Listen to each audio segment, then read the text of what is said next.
A 12-year-old boy saved an elderly man during a flood all by himself without any help. The next day, a black car stopped in front of his house and the driver delivered a message that left him speechless. The sky turned gray and the first raindrops pounded on the worn-out rooftops. Piton stood by the window, staring out at the street.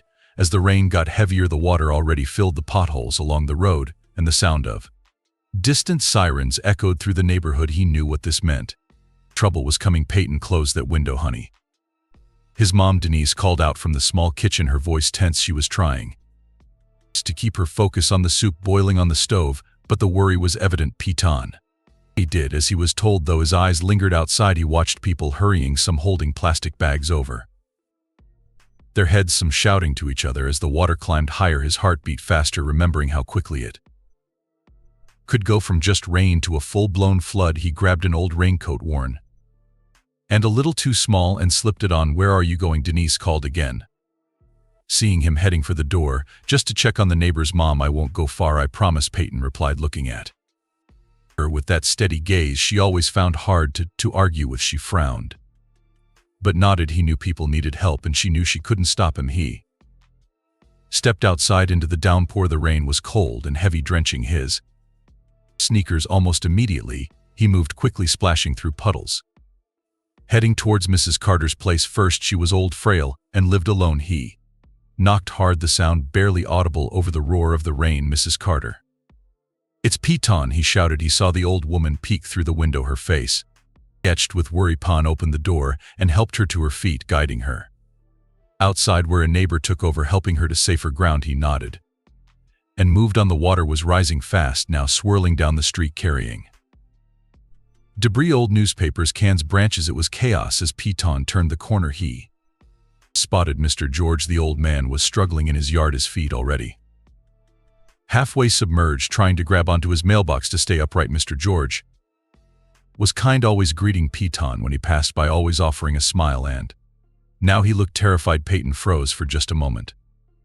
His stomach twisted. He remembered the last time water came like this. His grandpa stuck in his house, the water coming too fast. Piton was just a kid, then helpless. He remembered the yelling, the helplessness. He shook his head hard, forcing the memory away. "This wasn't about the past, Mr. George," Piton shouted, running towards him. The old man tried to speak, but the words were lost in the noise of rushing water. Peyton could see Mr. George's legs slipping, his grip weakening. He hesitated for half a second.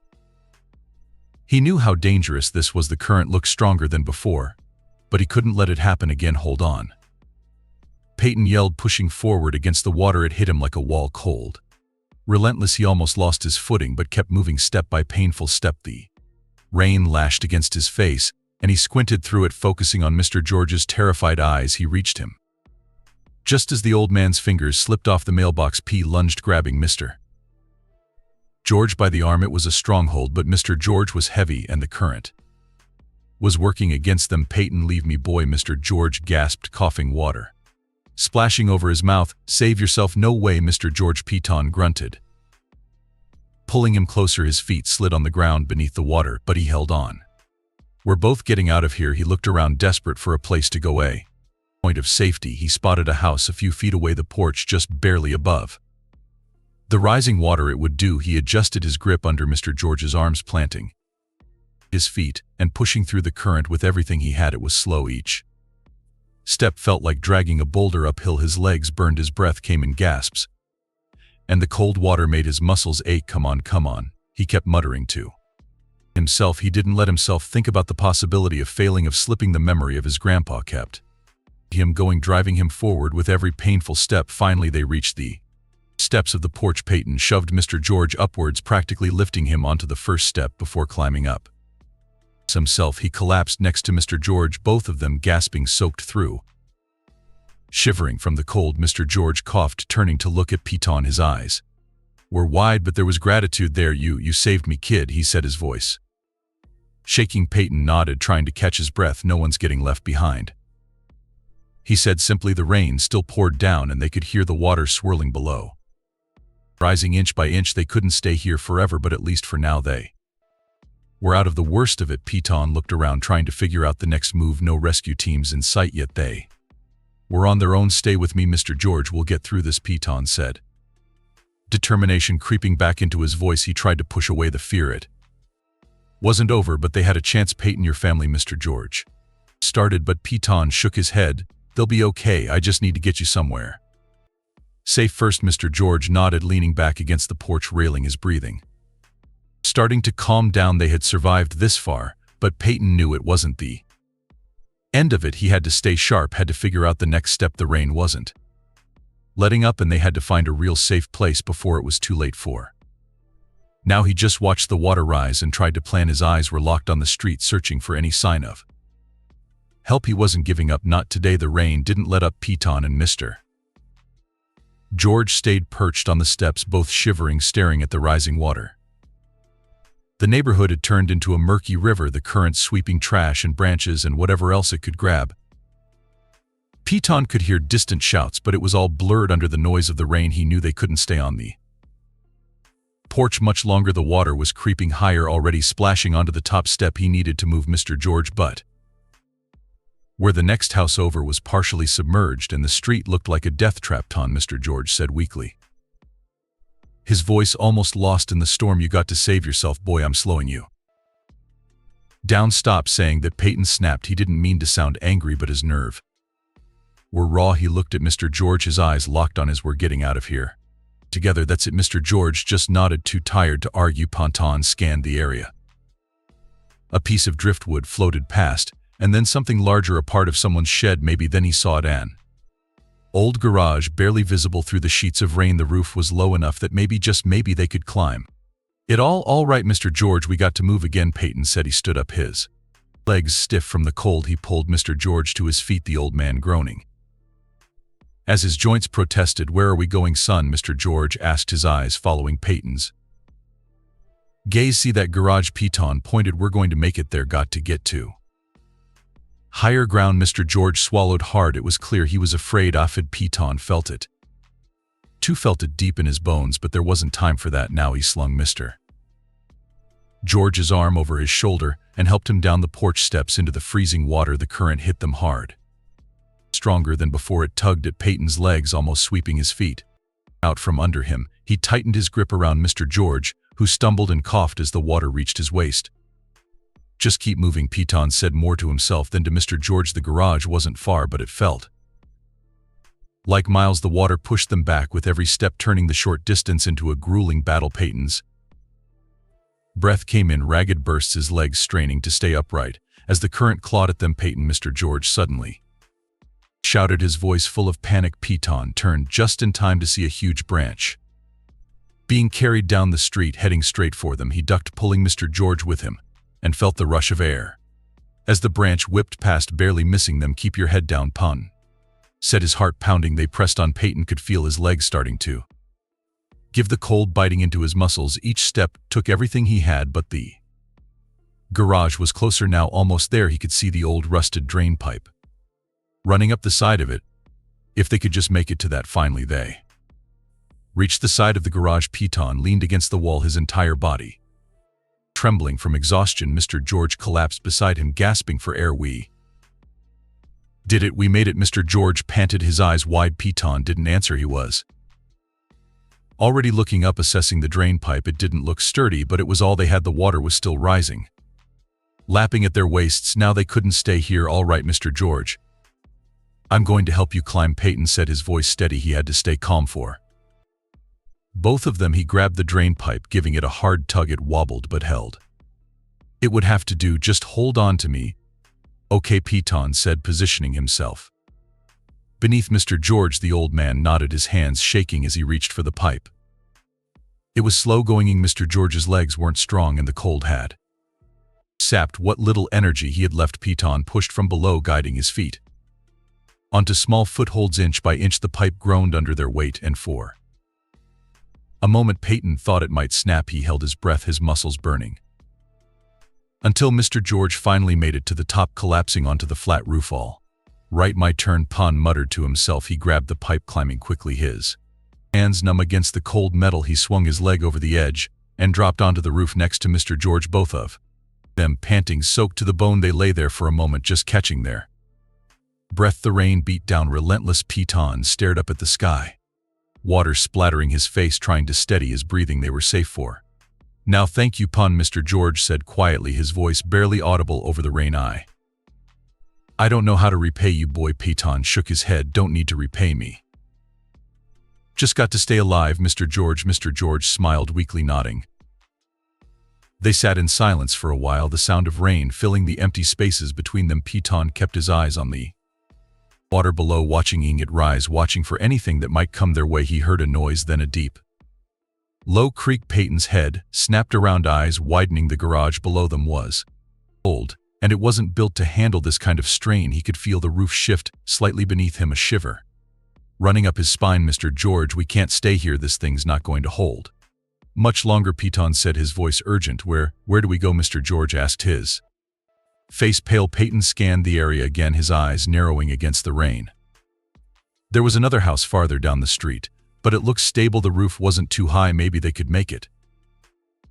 He pointed there. We got to make it over there. Mr. George followed his gaze, his face grim. You sure, Peyton? Don't have a choice, Piton replied. He pulled Mr. George to his feet again, and they made their way across the roof carefully. The garage creaked ominously beneath them, but they moved as quickly as they could. They reached the edge. The gap between the garage and the house looked bigger now, with the water swirling below like a hungry beast. Piton clenched his jaw, trying not to think about what would happen if they missed. I'll go first. I'll help you across, Peyton said, his voice firm. He took a deep breath, then jumped, landing hard on the house roof. He turned back, holding his hand out. Come on, Mr. George, you can do this. The old man hesitated, fear in his eyes, but he trusted Piton. He reached out, grabbing Peyton's hand, and with a grunt he jumped. Pon pulled him across, both of them collapsing on the roof. They were safe for now. Piton sat up, looking around, his body aching from the effort. They needed real help, and soon he had pushed himself further than he thought he could, and Mr. George was barely holding on. Peyton turned his gaze towards the dark sky, hoping, praying to see lights, to hear the sound of a helicopter or anything that meant help was on the way. He couldn't do this alone for much longer. Piton, Mr. George said softly, his eyes half closed. You're a good boy, you know that. Piton looked at him, his eyes narrowing. I just want us to get out of here, Mr. George, and we will. Mr. George whispered, his voice weak. You'll see. Piton nodded, but he didn't say anything. He kept his eyes on the horizon, waiting for something, anything that could bring them out of this nightmare. The rain kept falling, but he wasn't giving up, not yet. The night came slowly, and with it a deep, biting cold. The rain kept pouring, and Peyton and Mr. George lay on the roof, soaked to the bone. They were both exhausted, their bodies stiff from the cold and the struggle against the rising water. The sky was pitch black, and the only light came from the occasional flash of lightning illuminating the flooded street below for a brief second before fading back into darkness. Peyton shivered, pulling his knees to his chest. He had to stay awake. He had to keep watch, had to be ready in case the water rose higher or something else came their way. He glanced at Mr. George, who was lying flat on his back, his chest rising and falling with slow, labored breaths. You okay, Mr. George? Piton asked, his voice hoarse. Mr. George turned his head, his eyes half open. I'm all right, Peyton, just tired, real tired. Piton nodded. He knew the feeling. He was exhausted too, every muscle in his body aching from the strain, but he couldn't rest, not yet. He had to keep Mr. George safe. They sat in silence for a while, the sound of the rain the only thing breaking the quiet. Peyton's eyes kept darting around, searching for any sign of help, lights, sirens, anything, but there was nothing, just darkness and water. Peyton, Mr. George said suddenly, his voice barely more than a whisper, I ever tell you about my son? Peyton looked over at him, frowning. No, sir, I don't think you did. Mr. George let out a long sigh, his eyes staring up at the dark sky. He's grown now, lives up north, haven't seen him in years. Piton didn't say anything. He just listened. We had a falling out. Stupid thing, don't even remember what it was about, really. Mr. George continued, his voice distant. I always meant to call him, just never got around to it. Peyton swallowed, his throat dry. He didn't know what to say. He couldn't imagine not seeing his family for years. Even when things were tough, they were always there for each other. You think he'd be proud of you? Mr. George said, his eyes shifting to look at Peyton. What you did today, that took guts. Piton shook his head. I couldn't let anything happen to I lost my grandpa like this, I couldn't, not again." Mr. George was quiet. For a moment, then he nodded. "I get it, kid, I really do." Another flash of lightning lit up the sky, and Pond saw the water below, still swirling, still rising. He clenched his jaw, his body tensing. They had to hold on a little longer. Someone had to come. They couldn't be the only ones left out here. "Peyton, you need to rest," Mr. George said, his voice weak. "You've done more than enough. You got to take care of yourself."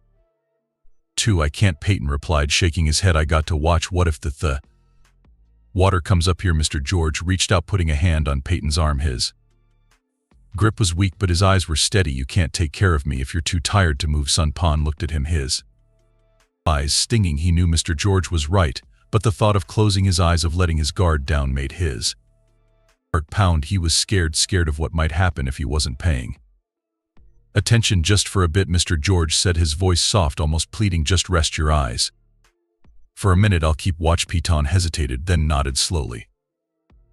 He lay back on the roof, his body sinking into the cold, wet surface. His eyes felt heavy, and he let them close. Just for a moment he could hear the rain, the water, Mr. George's slow, steady breathing. It was almost comforting. "Thank you, Pond," Mr. George said, his voice barely audible. Peyton wanted to respond, but he was already drifting, his mind slipping into the darkness of sleep. He didn't dream. He was too tired for dreams. He wasn't sure how long he slept. Minutes, maybe an hour. He woke with a start, his heart pounding, his eyes snapping open. The rain was still falling, but something had changed. The wind had picked up, and the roof beneath him was trembling. The old wood creaking under the strain. "Mr. George," Peyton said, sitting up quickly, his eyes scanning the dark. "I'm here, Tion," Mr. George replied, his voice shaky. He was sitting up too, his eyes wide. "The roof, it's not going to hold much longer." Peyton felt his stomach twist. The water was higher now, almost reaching the edge of the roof. They had to move, had to find somewhere safer. "But where we got to go," Peyton said, his voice trembling. He stood up, pulling Mr. George to his feet. "Come on, we'll find something." Mr. George nodded, leaning heavily on Peyton. As they moved towards the edge of the roof, Peyton looked around, his eyes straining to see through the rain. There was another house a little farther down, higher ground. Maybe it was their only shot. "All right, we're going to jump. I'll go first, then I'll help you," Peyton said, his voice firm, though his hands were shaking. He took a deep breath, then jumped, landing hard on the next roof. He turned back, holding out his hand. "Come on, Mr. George, you can do it." Mr. George hesitated, fear in his eyes, but he trusted Peyton. He reached out, grabbing Peyton's hand, and with a grunt he jumped. Pond pulled him across, both of them collapsing onto the roof. They lay there for a moment, catching their breath. The rain beat down relentless, the wind howling around them. Peyton looked at Mr. George's heart pounding in his chest. "You okay?" he asked, his voice barely audible over the storm. Mr. George nodded, his eyes closed. "I'm okay, Peyton, thanks to you." Pond turned his head, looking out at the dark, flooded street. The water was everywhere, and there was still no sign of help. He felt a knot of fear in his chest, but he pushed it down. They had made it this far. They just had to hold on a little longer. "Pond," Mr. George said, his voice soft, "you're a good kid, you know that." Peyton looked at him, his eyes narrowing. "I just want us to get out of here, Mr. George." Mr. George smiled, his eyes tired but full of warmth. "And we will, Peyton, we will." Peyton nodded, but he didn't say anything. He kept his eyes on the horizon, waiting for something, anything that could bring them out of this nightmare. The night stretched on, cold and dark, but he wasn't giving up, not yet. The sky began to lighten, but the rain didn't stop. Peyton's eyes were sore, his muscles stiff from the long night. He blinked, trying to adjust to the pale gray light that was slowly breaking through the darkness. Mr. George was next to him, leaning against the chimney stack on the roof, his eyes half closed but still awake. Peyton looked around. The water below was higher than before, almost covering the tops of the street signs. The neighborhood was completely unrecognizable, a gray shifting sea with nothing but rooftops and broken debris poking out. "We made it through the night, Mr. George," Peyton said, nudging the old man lightly on the shoulder. Mr. George opened his eyes, blinking up at Peyton. "Barely," he said with a weak smile. His voice was raspy, and he looked pale, his breath coming in shallow gasps. "But I knew we would. You're tougher than you look, kid." Peyton just nodded, his face set with determination. He had to focus. They were still in trouble, and the light of day didn't mean they were out of danger. He needed a plan. He looked out over the flooded landscape, hoping to see something, anything that would help them get to safety, And then he heard it, a sound that made his heart skip, a distant rhythmic thumping getting louder. He turned his head, eyes scanning the sky. There between the clouds a speck of light was moving, growing larger. The unmistakable sound of helicopter blades slicing through the air filled his ears.